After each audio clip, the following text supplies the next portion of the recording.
Hey, what's going on, you guys? This is Madam Anyone, and I'm back with you again. This is also from abcnewsgo.com. This is about gun law loophole allowed Odessa mass shooting suspect to buy AR type assault rifle. Sources are saying this is done by Matt Gutman, Bill Hutchison. We're going to get into this article, and then we're going to continue on with the actual article itself. We're going to get into the video and then, get into the article.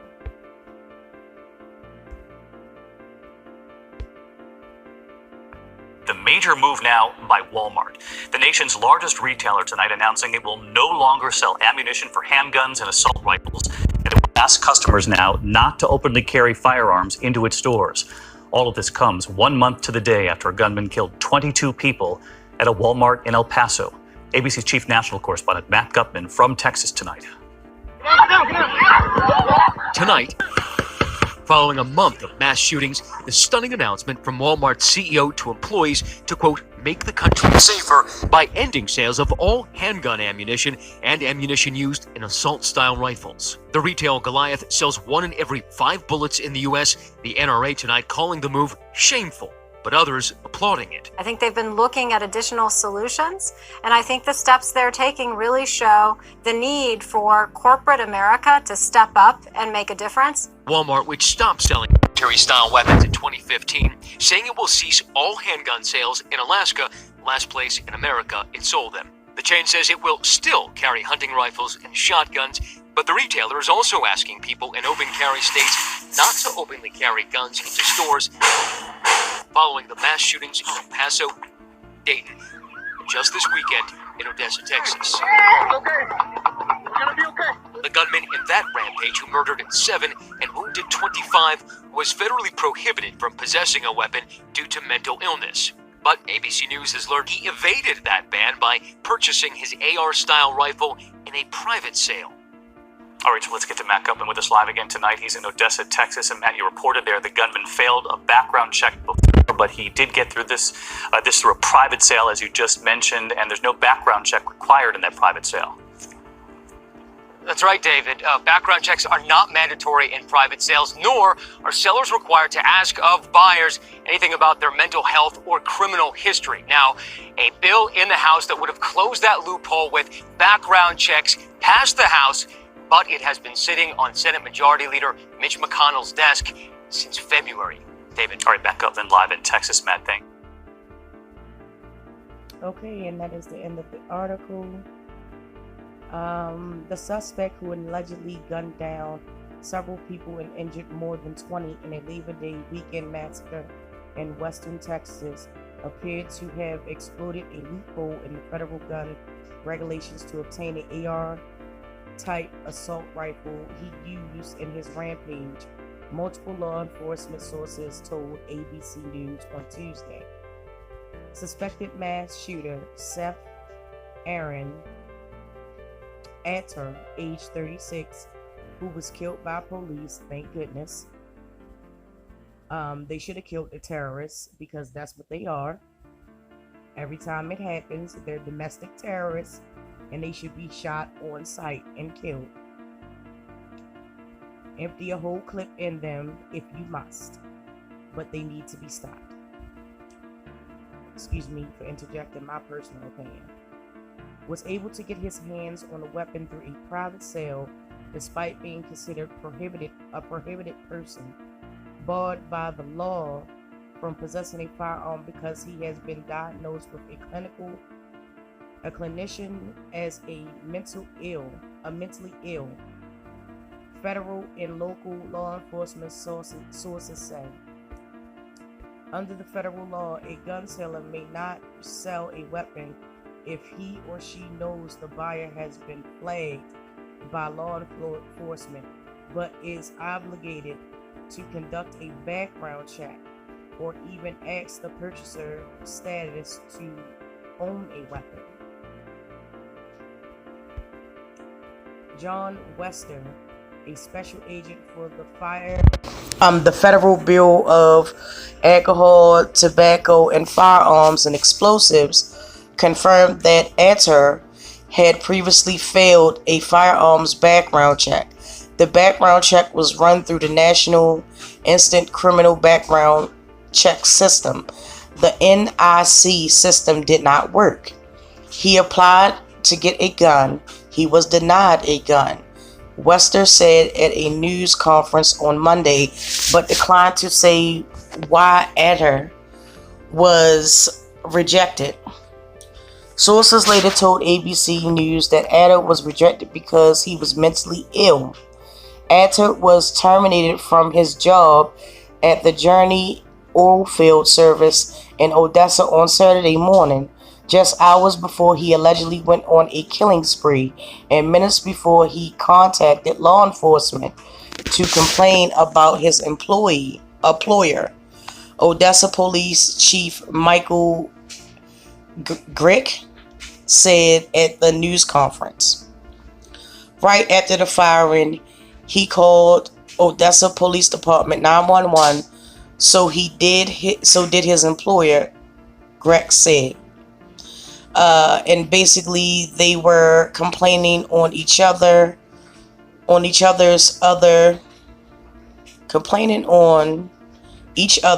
because they had a disagreement over a firing. During the call to the 911 center and a subsequent call to the FBI National Tip Line, Atter never made any threats of violence, Greg said. Look at that picture. Look at that picture. Christopher Combs, special agent in charge of the FBI field office in San Antonio, described the calls Atter made to law enforcement as a rambling and incoherent gibberish of someone in great mental distress. He said Atter complained that the employer who fired him was holding him against his will. Frankly, the dispatcher, the call takers couldn't figure out what he was talking about, said Combs, who added that the FBI tip line gets about 800,000 calls a year. Combs said investigators did not believe being dismissed from his job prompted Atter to allegedly commit the massacre. He showed up to work in a very distressed mental state, so it's not because he got fired, Holmes said. This did not happen because he was fired. When he showed up to work, he was already enraged. He was on a long spiral of going down, Holmes said. He didn't wake up Saturday morning and walk into his company and then it happened. He went into that company in trouble. He's probably been in trouble for a while. The shooting unfolded at 3:15 p.m. local time on Saturday, about 15 minutes after Atter called the FBI's National Tip Line, Combs said. The first victim in the rampage was a Texas Department of Public Safety trooper who pulled the suspect over for failing to signal before making a turn, Greg said. As the trooper approached the car, Atter allegedly opened fire with an AR-type assault rifle, wounding the trooper, he said. Greg said that the trooper had no prior knowledge of the phone calls Atter made to law enforcement before pulling the suspect over. Atter then allegedly drove around in his vehicle, randomly firing at victims in 20 different locations, including a car dealership and outside a movie theater, police said. The victims killed ranged in age from 15 to 57. One of the victims was Mary Granado, a 29-year-old U.S. postal worker who Atter allegedly shot to death during a carjacking, Greg said. The suspect allegedly ditched his own car and stole Granado's postal service van after killing her, Greg said. He continued driving around the Odessa area firing at people at random, the chief said. The alleged killer then spewed towards the Cinerary Center, a local entertainment complex that includes a kinplex and a laser tag range. Greg said the carnage could have been much worse had the police not killed Adam before he got inside a crowded movie theater. A cell phone video taken by a witness showed the suspect speeding towards a police roadblock outside of the theater before the police officers in a marked SUV rammed the stolen postal van on the driver's side, causing it to spin out and stop.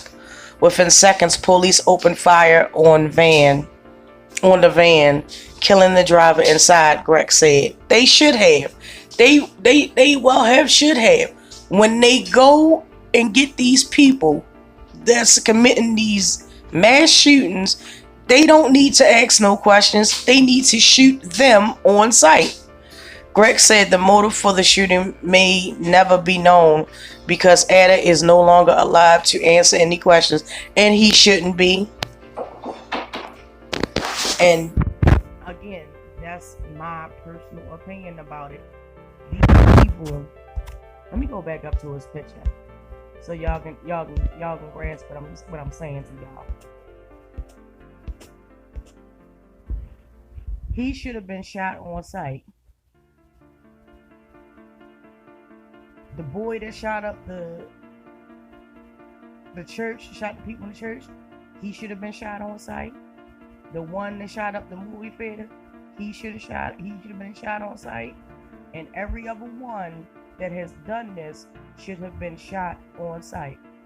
There is no reason these people need to be taken into custody.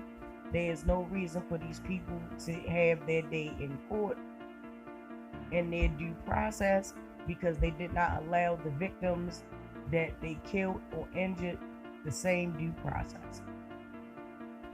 These are terrorists in America going around using the loophole. And if y'all don't remember, back when Obama was in office, they actually came up with a couple of bills where mental health check would be regardless if I'm not sure if it was also private sales, but mainly for gun sales period, they would have to require a mental health background check. And by the House and the Senate mainly being ran by the Republicans, they killed that. I remember the NRA donating a lot of money to see those bills being killed. And as they said in the report that I played in the video, a bill that's similar to that has been sitting in Mitch McConnell's possession since February. And it's not unlikely to assume that Mitch McConnell and the majority of the Republicans are in bed with the NRA.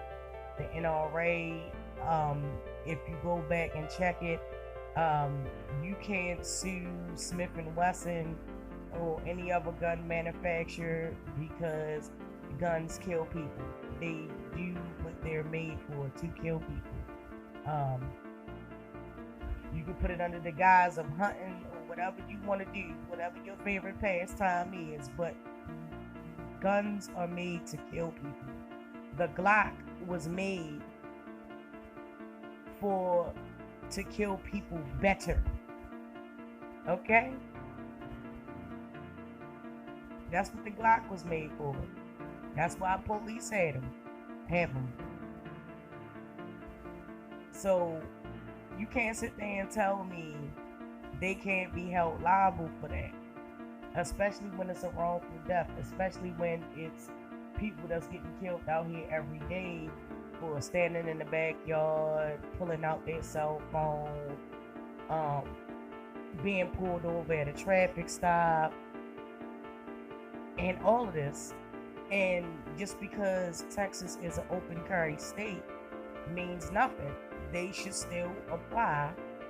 It should still apply to open carry states as well. There needs to be a mental health background check. A lot of people now Trump wants to say, oh, it was mental health.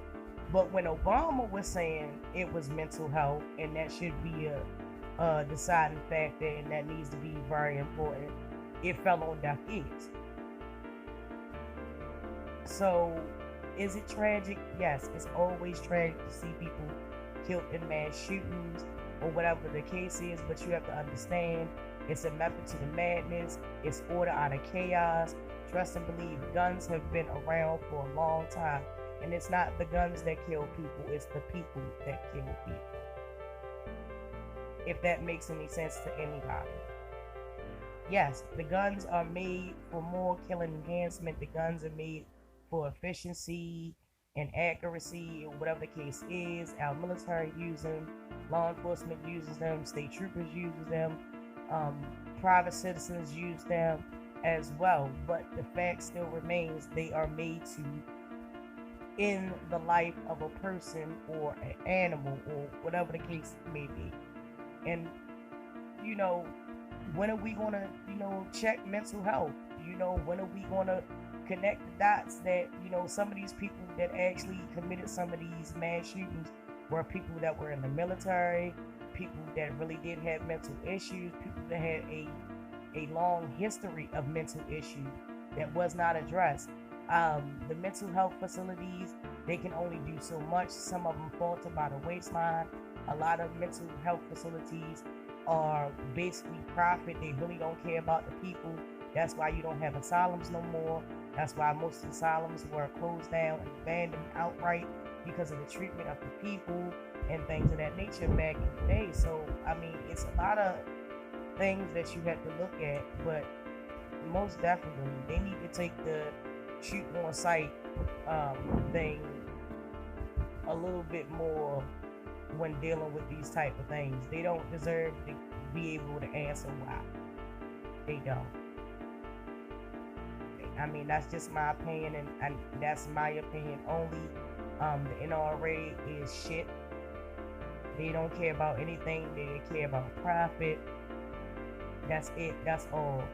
They spend millions and thousands and tens of millions of dollars on Capitol Hill every year, lobbying the same people you put in office, the same people, to get laws passed to either lessen the effect or the responsibility it has for them making guns. And then what they do is they hide behind the Second Amendment. Okay, the Second Amendment, I'm going to just say it like this. If you want the NRA and the gun makers and everybody that supports guns and stuff to take gun safety seriously and create laws that's beneficial to everyone, not just one group of people, but everyone, I suggest all black people sign up and become registered gun owners, because that's the only way that it's gonna, have a dramatic impact, and motherfuckers are gonna be like, oh no, hold on, wait a minute, we gotta change these laws, and this, that, and the third. People understand you don't like guns, but in this day and time that we live in, it's needed. It's needed. So, this is coming from a person that lives in the city, which one of their nicknames is Be More Careful. They don't say that shit for a reason. Back in the day, it was the city that bleeds, not the city that reads. Listen. Drop down in the comments, tell me what y'all think about this. Really tragic. I'm glad that they killed him. I'm glad that he's gone. No, I don't feel sorry for him. No, I don't feel sorry for his family. I do, however, feel sorry for the families that he has tragically changed for the rest of their lives. I do. But as for him, not really. You know, that's one less person that we gotta lock up, and I gotta pay. People in Texas gotta pay their tax and police awards. So I'm sorry, but not sorry.